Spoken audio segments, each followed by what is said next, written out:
Wardrobe, আলমিরা, reading table এবং পরে স্থাপিত এসিও ছিল। 21 ফিট বাই 17 ফিট একটি ঘর, জানালা 5টি, দরজা 2টি, ওয়ারড্রোব, আলমিরা, রিডিং টেবিল এবং পরে স্থাপিত এসিও ছিল। এবং আমরা সাবমিশনে বলেছি যে আর্মির তদন্ত আদালতের সেই রিপোর্ট অনুসারে ওটা আয়নাঘর ছিল না, অন্য কোনো জায়গা ছিল, যার কারণে এই ভিকটিমের আয়নাঘরে আটক রাখার জন্য এই আসামিদের কোনো দায় নাই। ব্রিগেডিয়ার জেনারেল তানভীর এবং মাহবুবুর রহমান যে সময়ে জয়েন করেন নাই ডিজিএফএ, অর্থাৎ ডিজিএফএ চাকরি হিসেবে তার জন্মের আগেই সংগঠিত অপরাধের জন্য তাদেরকে এই মামলায় দায়ী করা হয়েছে। সে কারণে যে সময়ে victim mister brigadier general Azmi এবং মাইকেল চাকমাকে অপহরণ করে গুম করে রাখা হয়, সেই সময়ে এই দুইজনের সহ মিস্টার সরওয়ার হোসেন তিনজনে ওই ডিজিএফএ কর্মরত ছিলেন না, অর্থাৎ তাদের পোস্টিং হয় নাই। পৃথিবীর কোনো আইনে জন্মের আগের ক্রিমিনাল রেসপন্সিবিলিটি ইম্পোজ করা যায় না, এবং সেটা আমাদের সাবমিশনে আমরা মনে করি যে মাননীয় ট্রাইব্যুনালকে পরিষ্কারভাবে বুঝিয়ে দিয়েছি যে প্রসিকিউশনের ম্যাটেরিয়ালস অনুসারে তারা তিনজনে অ্যাবডাকশনের সময় যেহেতু ডিজিএফএ কর্মরত ছিলেন না, অ্যাবডাকশনে অনুপস্থিত তাদের কোনো ইনভলভমেন্ট নাই এবং অ্যারেস্টের ক্ষেত্রে নাই, অর্থাৎ ইনভলভমেন্ট অ্যারেস্টের ক্ষেত্রে নাই। একই সাথে যে সকল রেলিভেন্ট উইটনেস সাক্ষী হিসেবে তাদের জবানবন্দি আনা হয়েছে প্রসিকিউশন ম্যাটেরিয়ালসে, তাদের জবানবন্দিতেও এই তিনজন আসামির বিরুদ্ধে কোনো টর্চারের অভিযোগ নাই। আর একটি বিষয়, সেটা হলো যে আমরা একটি জিনিস দেখিয়েছি, সেটা হলো যে মিস্টার আজমি তদন্ত আদালত, আর্মি, বাংলাদেশ আর্মি ন্যায় বিচারের স্বার্থে একটি তদন্ত আদালত গঠন করে যে তদন্ত রিপোর্ট অনুসারে দায়ী ব্যক্তিদের ব্যবস্থা নিয়েছেন, সেই সকল দায়ী ব্যক্তিদের যে রেকমেন্ডেশন, সেই রেকমেন্ডেশনটা আমরা তুলে ধরেছি। সেখানেও এই তিনজন আসামির কোনো দোষ নাই। একই সাথে মিস্টার আজমি যে ঘরে আটক ছিলেন সেই ঘরের বর্ণনাও দিয়েছি। সেখানে 21 ফিট বাই 17 ফিট একটি ঘর, জানালা 5টি, দরজা 2টি, ওয়ারড্রোব, আলমিরা, রিডিং টেবিল এবং পরে স্থাপিত এসিও ছিল। এবং আমরা সাবমিশনে বলেছি যে আর্মির তদন্ত আদালতের সেই রিপোর্ট অনুসারে ওটা আয়নাঘর ছিল না, অন্য কোনো জায়গা ছিল, যার কারণে এই ভিকটিমের আয়নাঘরে আটক রাখার জন্য এই আসামিদের কোনো দায় নাই।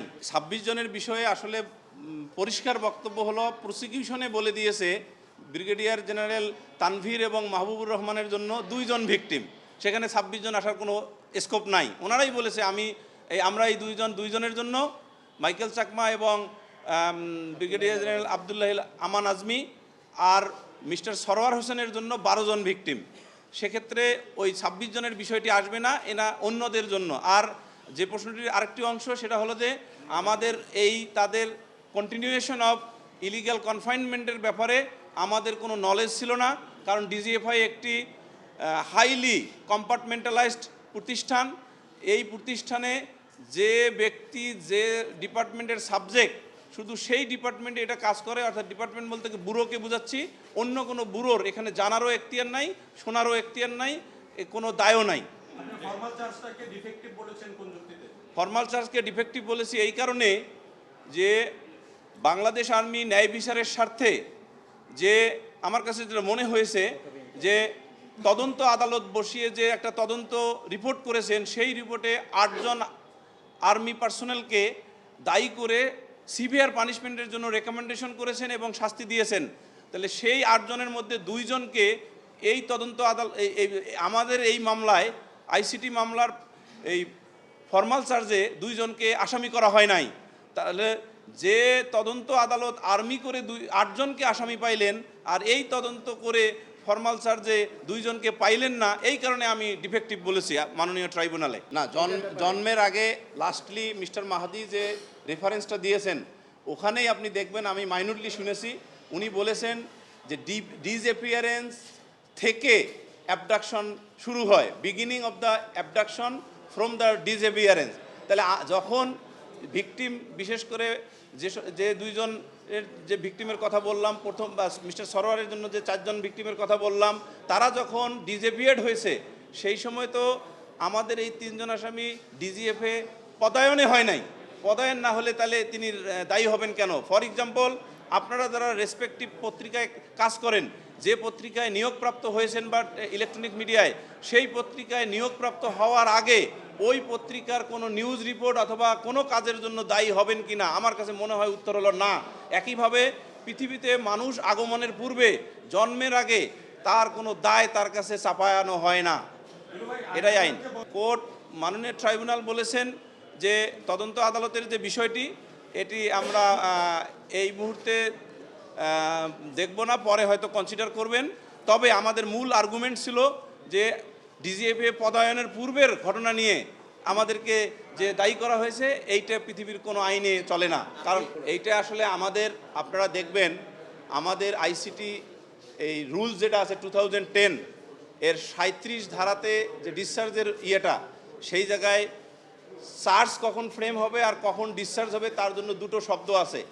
একটা হলো যে আফটার কনসিডারেশন অফ রেকর্ড যদি গ্রাউন্ডলেস হয়, মূল পয়েন্টটা হলো গ্রাউন্ডলেস। আমাদের দেশে এটা একটা ভুল ধারণা যে এই there has to be the existence of prima facie. Prima facie বলে কোনো শব্দ রুল 37-এ নাই, যার কারণে এই প্রাইমা ফেসি এই শব্দটা হলো এক ধরনের মিসনোমার। তাহলে মূল শব্দ কি? There has to be grounds for evidence, grounds for proceeding the case for taking the evidence.